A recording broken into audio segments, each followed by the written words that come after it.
Hello everyone, this is निशान Singh and आज मैं आप लोगों को इलेक्ट्रिसिटी चैप्टर से एक बहुत ही इम्पॉर्टेंट टॉपिक बताने जा रहा हूँ। This is the work, energy and power. तो इस चैप्टर में हम पावर किस तरह से जो है कैलकुलेट कर सकते हैं, वर्क और एनर्जी का कैलकुलेशन किस तरह से कर सकते हैं। तो देखिए, सबसे पहले समझिए कि जो वर्क होता है वो एनर्जी ही है। आप जो वर्क करते हैं तो उसमें कोई ना कोई एनर्जी जो है वो लॉस होती है और एनर्जी का यूज़ होता है। तो जितनी ज़्यादा एनर्जी यूज़ कर दी जाती है वही हमारा वर्क हो जाता है with respect to this chapter electricity. So the work, what is the formula of work? तो so the formula of work is equal to power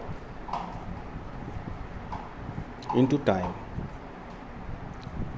That is the same formula of energy. Energy is also defined as the power into time. So power, सबसे पहले मैं बताऊं power क्या चीज़ होती है। तो power is the capacity to do something. Power एक क्षमता जो होती है उसको पावर कहा जाता है। किसी भी काम को करने की जो क्षमता है, जो वर्क करने की जो कैपेसिटी है, वो कहलाती है पावर। अब देखिए, वर्क के फार्मूले को आप इस तरह से समझ रहे हैं कि पावर जो यूज़ होती है वो कितनी देर के लिए इस्तेमाल की जाती है। यानी कि हम कुछ पावर यूज़ करते हैं, कितनी देर तक, कितने समय तक उसको यूज़ करते हैं, वही हमारा वर्क कैलकुलेशन हो जाता है, वही वर्क कहलाने लगता है। तो इसे एक फार्मूले की शेप में अगर आप लिखते हैं तो आप लिखेंगे work is equal to power यानी कि P इंटू टाइम T। और इसकी SI यूनिट जो होती है वर्क की या एनर्जी की SI यूनिट जो होती है वो पावर के हिसाब से अगर आप देखें तो पावर की SI यूनिट क्या होती है। अभी मैंने आपको पावर बताया नहीं है, मैं अभी आपको पावर बताऊंगा, लेकिन पहले SI यूनिट बता देता हूं कि पावर की जो SI यूनिट होती है वो वॉट होती है। This is the SI unit. Okay, so work जो है वो पावर इनटू टाइम में कैलकुलेट किया जाता है। तो यहाँ पर वर्क की जो एक SI यूनिट निकल करके आती है, that unit is what into time की SI यूनिट सेकंड होती है, तो that is what second, what पर सेकंड। ओके, सो अब एनर्जी को अगर आप यूज़ करना चाहेंगे, एनर्जी किस तरीके से यूज़ होगी, वो भी पावर इनटू टाइम की फॉर्म में यूज़ होगी। अब ज़रा देखिए, पावर जो है ये क्या होता है। मैंने आपको बताया कि पावर का मीनिंग होता है the capacity to do some work. किसी भी काम को करने की जो क्षमता होती है, जो कैपेसिटी होती है, वो पावर कहलाती है। आप कुछ इस तरह से समझिए कि एक पत्थर है, उस पत्थर को, काफ़ी भारी पत्थर है, अगर आप उसे उठाना चाहें तो आपको कुछ ना कुछ एनर्जी सप्लाई करनी पड़ेगी। कोई उस पत्थर को उठा सकता है, कोई उस पत्थर को नहीं उठा पाएगा। क्यों नहीं उठा सकता और क्यों उठा सकता है, इसको समझिए कि अगर आप उस पत्थर को उठाने की कोशिश करते हैं तो आपको वो एनर्जी जो आप सप्लाई कर रहे हैं, उस एनर्जी को आप, उसका रेट क्या है, यानी कि पर सेकंड पर या पर क्वांटिटी ऑफ टाइम पर आप ले लीजिए, कोई भी टाइम का एक इंटरवल ले लीजिए कि उस टाइम इंटरवल पर आप कितनी एनर्जी सप्लाई कर सकते हैं, ये आपकी पावर पर डिपेंड करता है। यानी कि पावर आपकी कैसे कैलकुलेट होती है कि आपने टोटल कितनी एनर्जी सप्लाई की। ओके, आपने टोटल कितनी एनर्जी सप्लाई की इन अ गिवन टाइम, एक पर्टिकुलर टाइम पर आपने कितनी एनर्जी सप्लाई कर दी, यही कहलाती है पावर। तो अब आप देखिए पावर को, एक फार्मूला पावर का in this chapter electricity, so this is V into आई।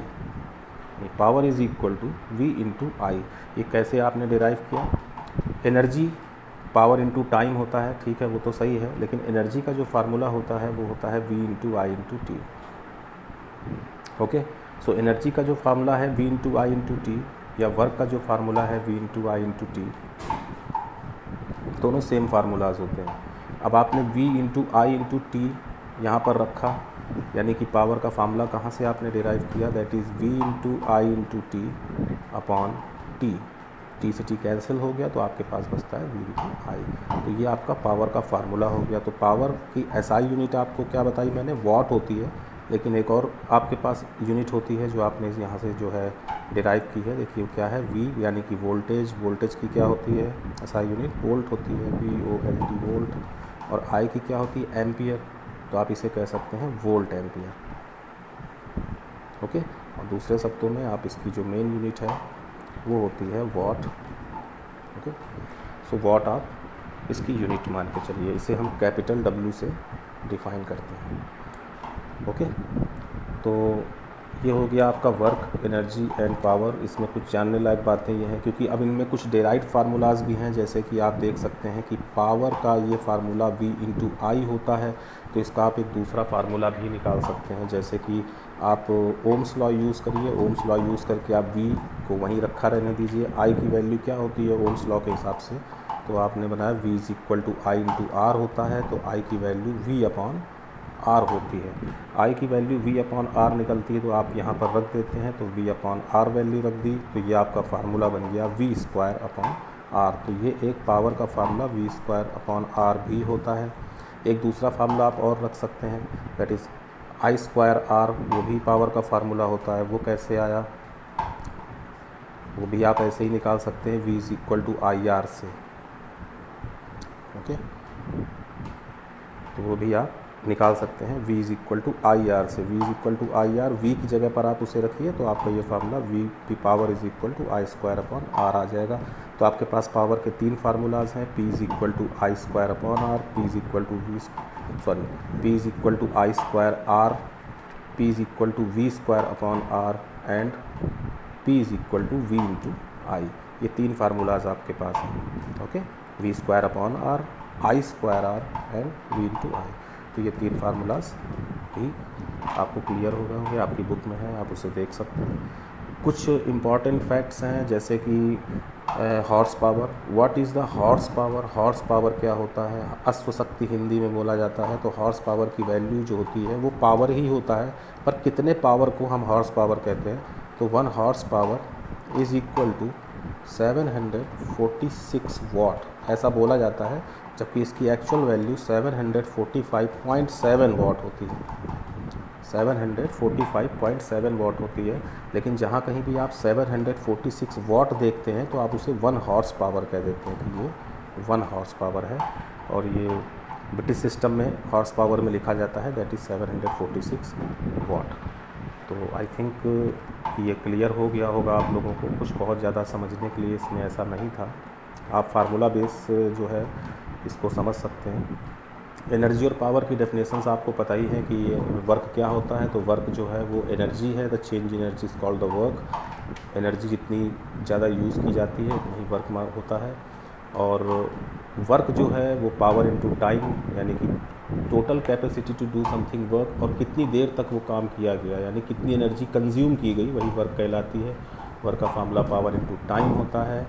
और वर्क आप जानते ही हैं कि उसकी जो यूनिट है वो वॉट इंटू सेकेंड यहाँ पर है, पर एक्चुअल में जो वर्क की जो होती है एसआई यूनिट होती है वो जूल होती है। तो आपको मालूम ही होगा कि वर्क की एसआई यूनिट जूल होती है।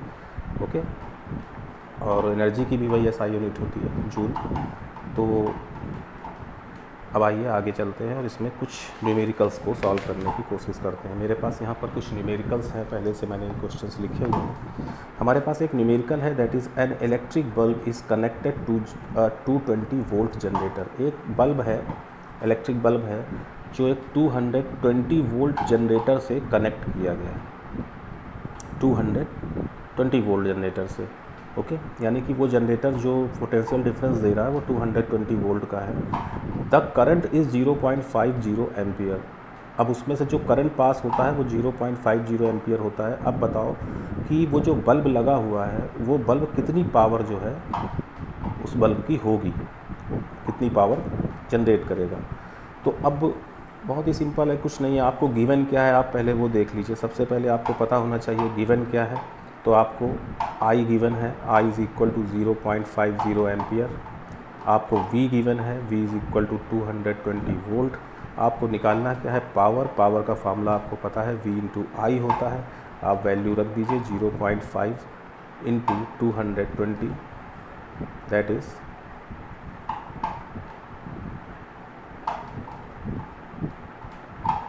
110 वाट। तो ये आपका पावर आ गया और ये आपका आंसर आ गया 110 वाट। ठीक है, तो ये बल्ब की पावर आपने निकाल ली।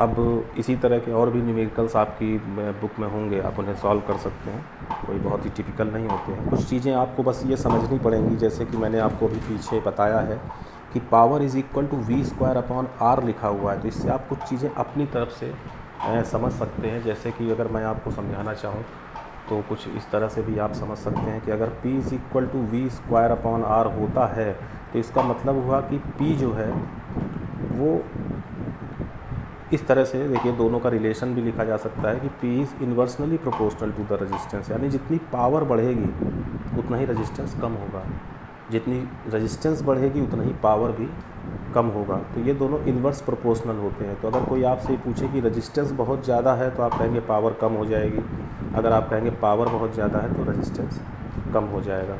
तो इस तरीके से क्वेश्चंस आ सकते हैं। जैसे अभी मैं आपको एक क्वेश्चन दिखाने जा रहा हूँ जिसमें कुछ ऐसी तरह की चीज़ को सॉल्व करना है। तो अच्छा, उससे पहले मैं आपको एक बात और बता दूँ कि किलोवाट आर क्या होता है। ये बहुत ज़रूरी टर्म है, किलोवाट आर।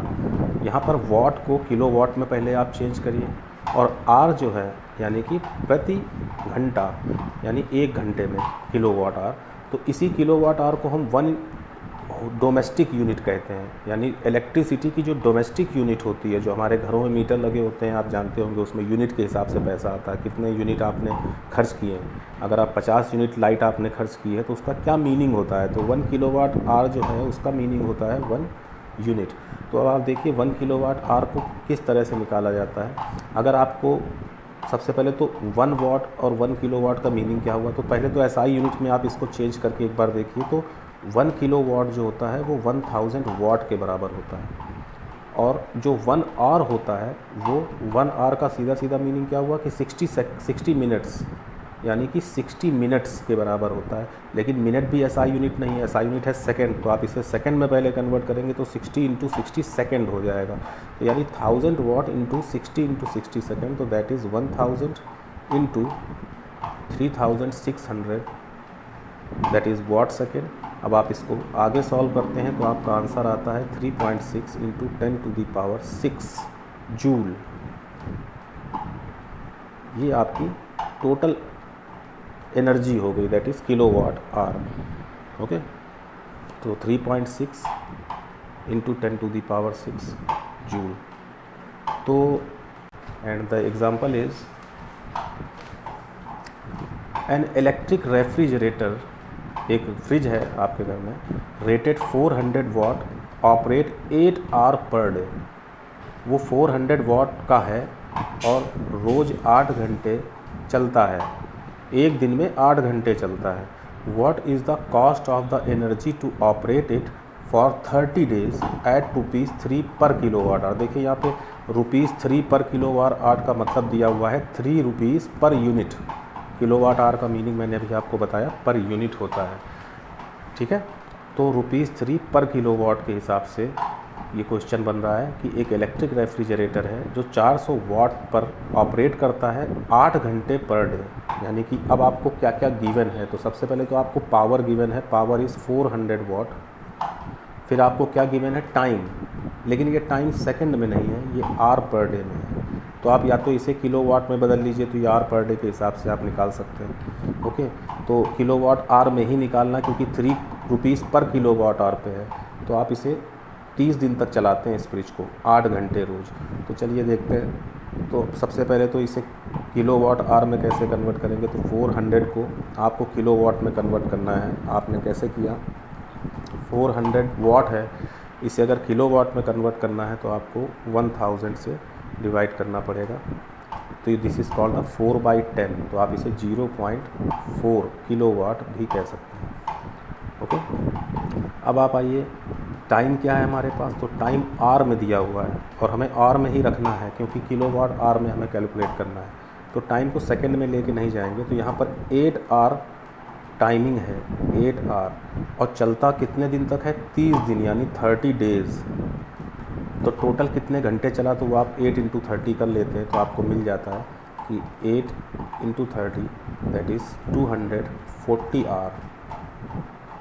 240 आवर्स डेली चल रहा है। अब आपको कुछ नहीं करना है। अब आपके पास पहले तो आप इसको KWH की फॉर्म में निकाल लीजिए। 1 KWH क्या निकला आपका, तो आप देखिए 3 रुपीज़ पर KWH है। तो अगर 1 KWH पे 3 रुपये खर्च होते हैं तो आपका टोटल कितने KWH निकल रहा है, तो ये निकल रहा है आपका 1 unit is equal to 0.4 into 240 hours. तो आप इसे निकाल लीजिए।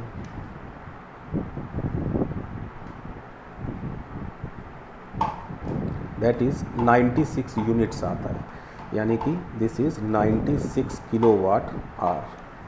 ठीक है, 96 किलोवाट आवर्स निकल करके आता है और 3 रुपये पर किलोवाट आवर पे खर्च हो रहा है।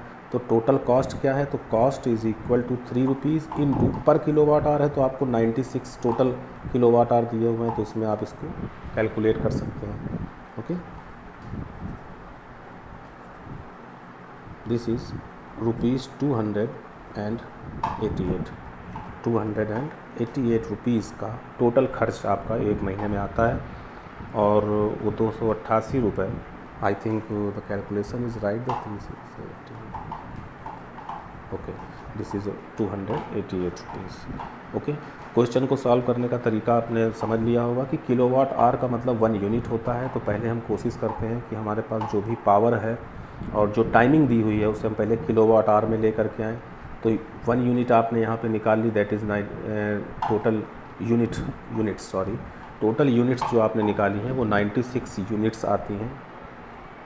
ओके, तो ये 96 यूनिट खर्च हो जाता है इस रेफ्रिजरेटर पर जो 400 वाट का है और 8 घंटे रोज़ चलता है। तो इसे आप समझ लीजिएगा और अपने हिसाब से कीजिएगा। कोशिश कीजिए कि जब आपके सामने क्वेश्चन आए तो इसे पढ़ें, वीडियो को पॉज करिए और फिर पहले क्वेश्चन को खुद लगाइए। फिर जब आप शायद उसको लगा लेते हैं, आंसर मैच कराना है, तो आप यहाँ पे मेथड देखिए किस तरह से लगाया गया है।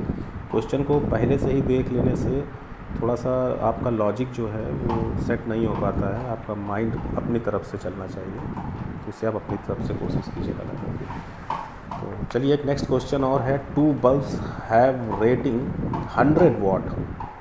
देखिए 2 बल्ब लगे हुए हैं, दोनों 220 वोल्ट पर चल रहे हैं, यानी दोनों पर जो पोटेंशियल डिफरेंस है वो 220 वोल्ट है, पर एक की पावर रेटिंग है 100 वाट, दूसरे की पावर रेटिंग है 60 वाट। हमारे पास 2 बल्ब हैं। अब पूछा यह जा रहा है which one has a greater resistance, resistance किसका ज़्यादा होगा।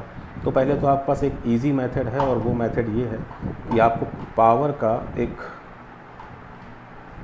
फार्मूला मालूम है, that is P is equal to V²/R। तो आप इसी से रख कर रजिस्टेंस निकाल सकते हैं। रजिस्टेंस निकाल करके आप खुद देख के बता सकते हैं कि किसका रजिस्टेंस ज़्यादा निकला। तो यहाँ पर क्वेश्चन आपसे पूछ रहा है which one has a greater resistance. तो आपने यहाँ पे V² की जगह पे 220 का स्क्वायर रख दिया और 100 वाट का है तो पावर की जगह पे 100 वाट रख दिया, रजिस्टेंस आपका निकल आएगा। उसी तरह दूसरे बल्ब के साथ किया, 60 वाट रख दिया, 220 वाट का स्क्वायर रख दिया, आपका रजिस्टेंस निकल आएगा।